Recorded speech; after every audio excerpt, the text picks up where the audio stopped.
كتاب أنزلناه إليك مبارك ليدبروا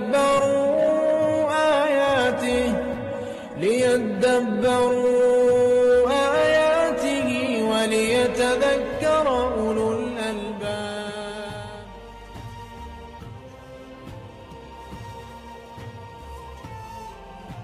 Assalamualaikum warahmatullahi wabarakatuh. Nama saya Nur Izzati binti Muhammad Syafi'i.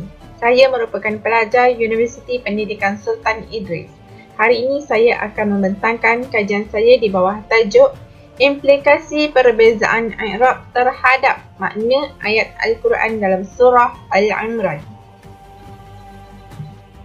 Okey, dalam video ini terdapat 5 poin utama, iaitu yang pertama ialah tentang latar belakang kajian. Yang kedua ialah kajian literatur. Dan yang ketiga ialah persoalan dan objektif kajiannya. Keempat ialah tentang definisi operasional dan seterusnya. Yang kelima ialah metodologi dan rumusan.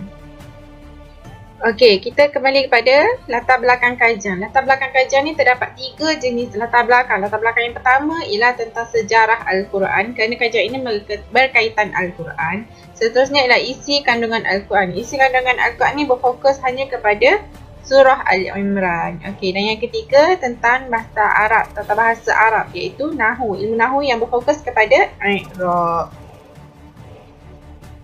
Okey, sejarah Al-Quran. Al-Quran merupakan kalamullah yang diturunkan kepada Nabi Muhammad SAW melalui malaikat Jibril AS yang dimulai dengan surah Al-Fatihah dan diakhiri dengan surah An-Nas. Okey, seterusnya berdasarkan kepada firman Allah SWT dalam surah As-Sa'ad ayat yang ke-29 yang berbunyi A'udzubillahi minasyaitonirrajim, Bismillahirrahmanirrahim.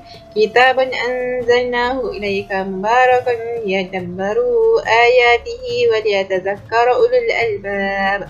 Maksudnya, Al-Quran ini merupakan sebuah kitab yang kami turunkan kepadamu Muhammad, kitab yang banyak faedah serta manfaatnya. Manfaat bagi mereka yang memahami, yang teliti, untuk orang-orang yang berakal.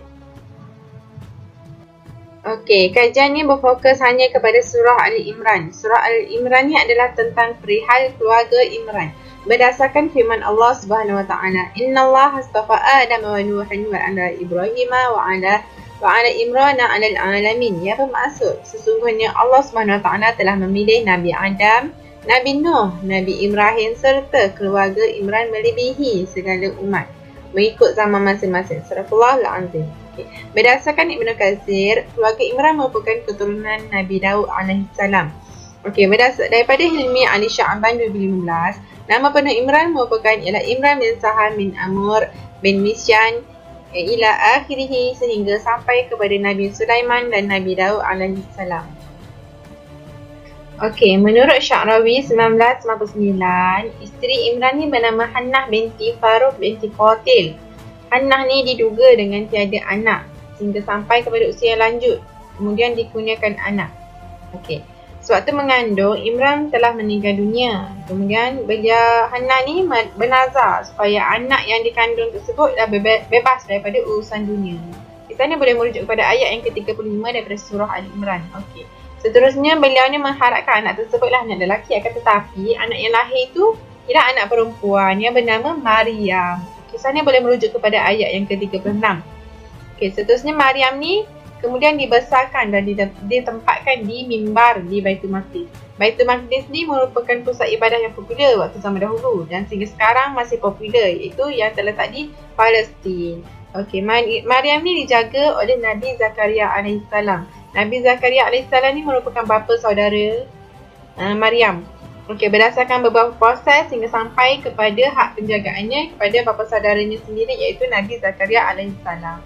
Okey, seterusnya kemudian lahirnya Nabi Isa alaihissalam. Kisah ni berdasarkan ayat yang ke-49. Nabi Isa alaihissalam lahir daripada Maryam. Okey, seterusnya perkara luar biasa iaitu mukjizat yang berlaku kepada Nabi Isa alaihissalam yang menunjukkan bukti bahawa beliau ni utusan Allah Subhanahu Wa Taala. Boleh merujuk kepada ayat yang ke-49. Okey, pembahagian ayat. Surah Al-Imran ni merupakan ayat antara surah yang terpanjang, mengandungi 200 ayat secara keseluruhannya. Berdasarkan ayat-ayat tersebut, terdapat pembahagian-pembahagian yang tertentu tentang ayat-ayat tu. Okey, contohnya ayat 1 hingga 7 tentang ayat mutasyabihat, ayat 8 hingga 14 tentang kehendak syahwat manusia, seterusnya ayat yang ke-79, 85 tentang hukum murtad.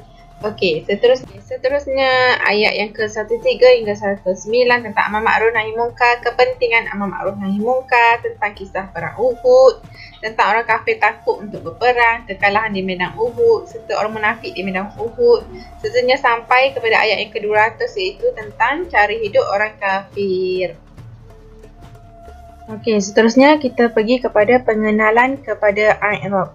Sebarang kajian mengenai bahasa Arab tidak akan lengkap tanpa menyentuh perbahasan mengenai i'rab. I'rab merupakan kata terbitan daripada perkataan a'raba yang membawa maksud menjelaskan.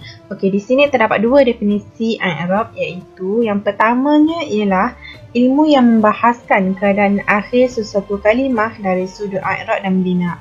Contohnya macam baris akhir bagi sesuatu perkataan dalam sesebuah ayat. Okey, maksud yang kedua pula ialah analisis kata-kata dengan menggunakan ilmu nahwu. Contohnya, satu-satu perkataan tu sifatnya ialah mubtada, khabar, na'at, hal badal dan sebagainya. Okey, seterusnya kajian literatur daripada Ahmad Yunus dan Asmiliyah Mukhtar 2018. Metodologi pentafsiran Ibn Badran dalam karya Jawahir Al-Afkar wa Ma'adin Al-Asrar. Tafsir Al-Quran dengan Al-Quran adalah metod yang pertama, yang paling tepat dan yang terbaik untuk memahami ayat Al-Quran.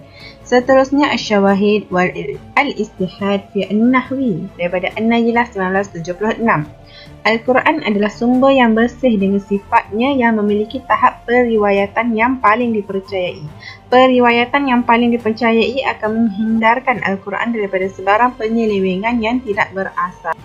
Okey, daripada Syamsul Hidayat dan Amin As-Siddiq 2018 dalam kajiannya Metod Al-Quran bagi penutur bukan bahasa Arab. Kajian ini mengungkap kaedah yang digunakan dalam meng'irab Al-Quran bagi penutur bukan Arab.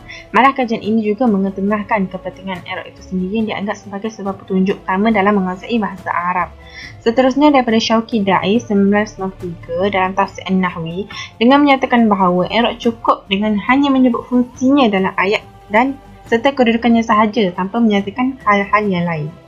Seterusnya persoalan kajian. Yang pertama ialah apakah ayat-ayat yang mengandungi dua atau lebih perbezaan i'rab yang mempunyai implikasi terhadap makna ayat Al-Quran dalam surah Al-Imran. Yang keduanya pula ialah apakah pendapat ulama tafsir berkaitan perbezaan i'rab tersebut. Dan yang ketiga pula ialah apakah yang menjelaskan perbezaan i'rab dalam ayat-ayat yang terpilih daripada surah Al-Imran dengan menyatakan bahawa perbezaan tersebut dikategorikan sebagai perbezaan kepelbagaian dan bukannya perbezaan yang bertentangan. Okey, kajian ini mengandungi tiga objektif kajian. Yang pertama iaitu mengenal pasti ayat-ayat yang terlibat dan yang kedua pula ialah menganalisis pendapat ulama tafsir berkaitan siapa yang terlibat tu dan yang ketiga pula menjelaskan bahawa perbezaan tersebut adalah perbezaan kepelbagaian dan bukannya perbezaan yang bertentangan. Definisi operasional i'rab. Kajian ini menggunakan salah satu elemen yang penting dalam bahasa Arab iaitu i'rab.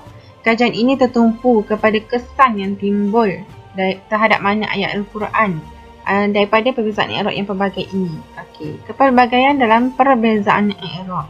Menurut Mustafa Al-Muslim 2010 menjelaskan bahawa i'rab merupakan isyarat atau petunjuk kepada makna yang dikehendaki oleh penutur atau penulis sesebuah perkataan. Okey, seterusnya metod kajian. Reka bentuk kajian ini menggunakan kaedah kualitatif sepenuhnya. Kemudian pendekatan yang digunakan ialah pendekatan naturalistik iaitu semula jadi. Kemudian pengumpulan data. Data dianalisis dengan secara deskriptif dan inference dengan menggunakan buku-buku kitab tafsir, latar belakang kisah tentang Al-Quran dan yang berkaitan dengannya. Populasi dan persempilan kajian. Populasinya ialah Al-Quran yang diberi fokus hanya kepada surah Al-Imran. Kemudian sampelnya ialah 25 sampel yang meliputi perkataan, frasa dan juga ayat. Okey, terdapat 4 instrumen kajian iaitu Al-Quran dan hadis, kitab-kitab tafsir seperti kitab tafsir Ibn Katsir, buku-buku nahwu serta kamus. Perbincangan dan rumusan yang dijumpai daripada kajian ini ialah terdapatnya 2 atau 3 jenis i'rab yang berbeza dalam satu-satu sampel yang dijumpai.